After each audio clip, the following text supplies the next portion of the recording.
Central Park ကိုသွားမယ်ဆိုတော့အစားငါအခုဆိုလို့ရှိရင်ကွာမိုးပင်ရထားလို့ခေါ်တဲ့ BTS အစိမ်းရောင်လိုင်းကိုစီးပြီးတော့ Saladin Station မှာဆင်းလိုက်ပါတယ်စီးပြီးတဲ့အချိန်မှာအစားက Skywater တဲကြီးလမ်းလျှောက်လာတဲ့အခါမှာတော့အရန်ကိုလှပတဲ့ Central Park ကြီးကိုတွေ့နေပါပြီရှင်ကဲအခုဆိုရင်တော့အစားကသွားကျင်တာကအဓိကသွားကျင်တာက Central Park မှာ6လွာမှာရှိတဲ့ Dusit Central Park လို့ခေါ်တဲ့ပန်းချံကြီးကိုတွားချင်တာပေါ့နော်အဲ့လိုမျိုးတွားဖို့အတွက်အခုဆိုရင်တော့စားက3လွာကိုရောက်ရှိနေပါပြီပဲ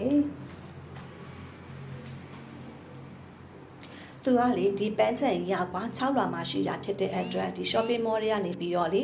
ကို shopping ထွက်ရင်းနဲ့ပတ်ကြည့်သွားလို့ရတယ်လို့အပြင်ကနေသွားလဲရတယ်ပေါ့နော်ကဲအခုတော့ဒါကတော့ပန်းချံကြီးရဲ့ရောက်ပြီနော်ဒီနေရာလေးကလေညဘက်ဆိုရင်တိတ်လာတာတိတ်လာရေပန်းနေနဲ့လေလောက်ထားတာဖြစ်တဲ့အတွက်ကိုကရေပန်းထဲမှာဓာတ်ပုံလေးဝင်ရိုက်ချင်တယ်ဆိုလို့ရှိရင်လည်းဝင်ရိုက်လို့ရတယ်